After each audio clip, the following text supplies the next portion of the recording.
નમસ્કાર મિત્રો, બંગાળની ખાડીમાં બનેલું મેન્ડુસ નામનું ભયંકર વાવાઝોડું બંગાળની ખાડીમાંથી ખૂબ જ ઝડપથી આગળ વધી રહ્યું છે.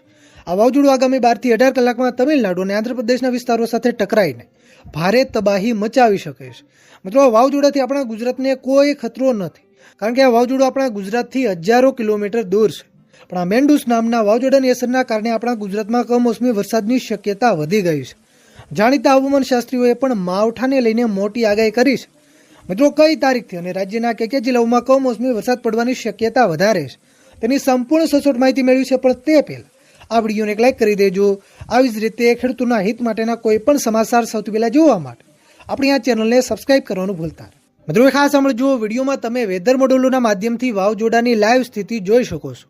હાલ વાવાઝોડાએ તમિલનાડુ અને આંધ્રપ્રદેશના દરિયાકાંઠાથી ટકરાવવાની શરૂઆત કરી દીધી છે, જે આગામી 12 કલાકની અંદર સંપૂર્ણ રીતે ટકરાઈ જશે. મિત્રો, હાલના સંકેતો પ્રમાણે જ્યારે વાવાઝોડું સંપૂર્ણ રીતે ટકરાશે ત્યારે 120 થી 140 કિલોમીટર પ્રતિ કલાકની ઝડપ સાથે ભારે પવન ફૂંકાઈ શકે છે, જેના કારણે આ રાજ્યોમાં ભારે તબાહી મચી શકે છે.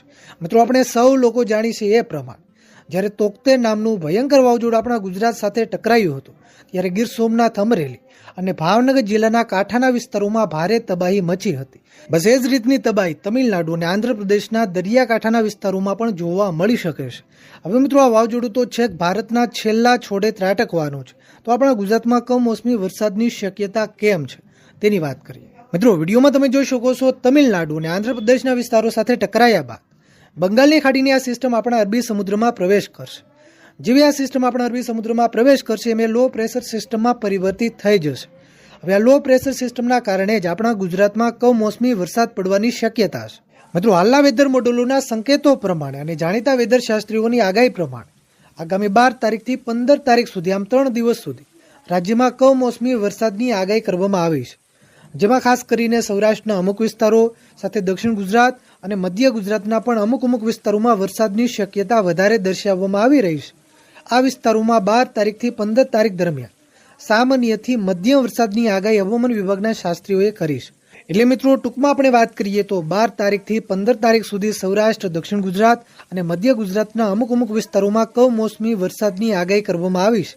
એટલે આ વિસ્તારોના ખેડૂતોએ કમોસમી વરસાદની સંભાવનાઓને ધ્યાનમાં લઈ ખેતીના કામો કરવા. બાકી કોઈ નવા સમાચાર રહેશે તો આપણા ખેડૂત ભાઈઓને આપણી આ ખેડૂતોની ચેનલના માધ્યમથી સૌથી પહેલા સમાચાર આપતા રહેશું. આ વિડીયોને તમારા બધા જ ગ્રુપમાં શેર કરો, જેથી બધા ખેડૂત મિત્રો સુધી આ માહિતી પહોંચે. આ વિડીયોને લાઈક કરવાનું પણ ભૂલતા